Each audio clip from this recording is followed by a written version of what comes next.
Eu era um garoto do bairro, né? Eu não tinha esportistas na minha família. Meu pai era motorista de ônibus, minha mãe era cozinheira num restaurante. Eu tinha uma vida assim simples, né? Não era pobre, mas também não era rico. Então eu tava aquela grande classe média brasileira, né? Um gurizão do bairro. Quando eu fui para academia, eu comecei a ouvir outros tipos de música, comecei a ver outros tipos de pessoas, outro tipo de papo, outra ideia, aquela disciplina da academia. Já tinha os campeonatos, o pessoal se reunia, fiz novas amizades, né? E como eu costumo dizer, se eu não entrasse numa academia, eu jamais ia saber que eu era um Vanderlei Silva, né? Para bater nós estamos batendo esse papo, eu, Vanderlei, né? Não é uma entrevista, eu sempre digo isso porque as pessoas pensam que é uma entrevista. O Verdão deixa o cara falar. Não é, é um Um bate-papo. Eu tenho que bate-papo. pegar o gancho. Às vezes tu me fala uma coisa, eu me lembro de alguma coisa, eu tenho que falar para poder ter esse bate-papo, né? E, Vanderlei, eu quero voltar no Japão de novo porque tu sabe que tu é um ídolo gigante, como eu falei em todo mundo, mas no Japão é diferenciado e não tem. Vamos voltar lá. Como é que tu acha que foi o melhor evento que tu participou no Japão lá, que eu me lembro? Eu participei do Pride também, né? Era impressionante, né, Vanderlei? Não, era um Como é que era evento. aquele, como é que foi o que tu lutou lá que tinha 100 mil pessoas, né? Que foi um negócio de outro mundo lá, Vanderlei. Quantas propagandas? Eu me lembro que tu fazia propaganda da Gillette. Tu fez propaganda, tu tinha moto, o Vanderlei, pra quem não sabe, tinha a moto do Vande, não era isso? Foi no Brasil ou foi no Japão? Foi no Brasil a O moto. bonequinho do O bonequinho Vande, do Vande. tinha tudo, Então, né? a gente, graças a Deus, teve uma fase muito boa, né? Eu fui, durante quase 6 anos, eu fiquei invicto, eu ganhei Ah, tu tá 22 louco, lutas velho. seguidas no É Japão. muita luta, Aí né? fui eleito o melhor atleta do mundo, fui bicampeão mundial, Bah. fui realmente o atleta com maior sequência de vitórias no Japão. Então, só que naquele tempo não existia a rede social. Ah, é Eu verdade. peguei o finalzinho da rede social porque eu lutei bastante, né? Lutei até o fim mesmo. Lutou e se botar mais uma boa aí, se tiver É, se tiver uma luta boa que vale a pena, que tem uma historinha pra contar, a gente vai de novo, né, Mandy? sim, sim, porque eu, por isso que eu te digo que o nível, né, que a gente tem aqui no Brasil, né, dos médicos e do treinamento, é um nível muito alto, porque eu vejo atletas, né, assim como a gente, que americanos e de outros países, os caras da nossa idade estão acabados, e a gente É está aí verdade. super bem, né, estamos assim, com a saúde, né, física, uma saúde mental muito boa, podendo ainda até competir, É né? verdade. Como entretenimento, eu acho que como entretenimento eu acho super legal, né?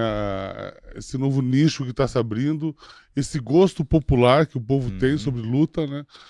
Isso para você ver, até pessoas que não são lutadores, se falam que vão lutar, já gera uma mídia gigantesca. É Para verdade. ver a força que tem realmente o esporte de combate, né? Eu costumo dizer que todo jovem deveria praticar um esporte de luta pelo menos uma vez na vida, né? Pegar uma arte marcial que goste e começar a fazer.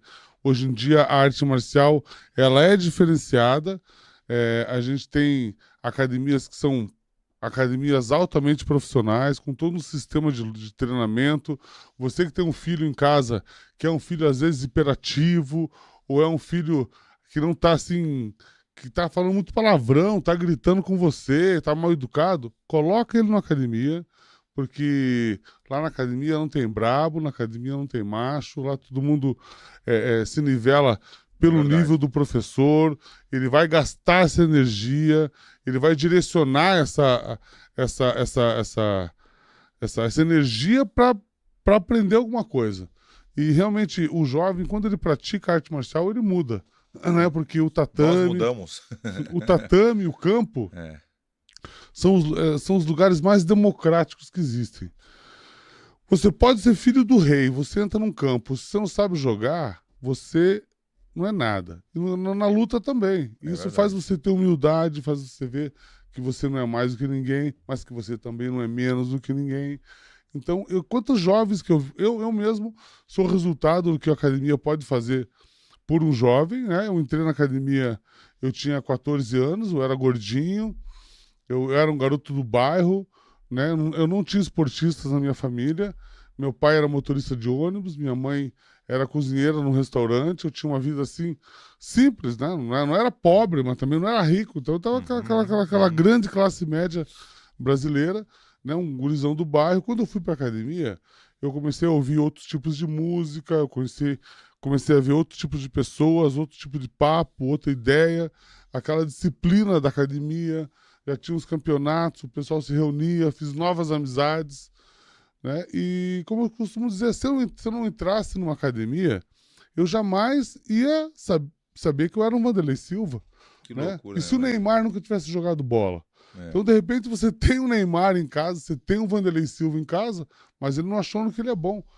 Por isso que o jovem, né, dos 10 aos 20 anos, é uma grande fase, são 10 anos, dos 10 anos aos 20 anos, né? Ele não é criança, mas ele também não é adulto, porque ele não se sustenta. Né? Você não vai falar com um jovem de 15 anos, é uma criança, porque já é um homenzinho. Mas também não é adulto porque não se sustenta. Então, dos 10 aos 20, o jovem ele tem que aprender, né? Eu costumo dizer que o jovem, quando chega nos 20, ele tem que saber uma língua, um esporte e um instrumento. Boa essa aí. Gostei. Porque quando você aprende uma língua, você tem algumas ligações neurais, né? Você aprende uma língua, você tem algumas ligações. Você aprende um instrumento, outras ligações. E quando você aprende um esporte, uma luta, são outras. Então você fica uma pessoa mais inteligente, né? Você fica uma pessoa que vê a vida de uma outra forma. Porque, como eu costumo dizer, que é muito difícil você brigar ou você ficar de mal com uma pessoa inteligente.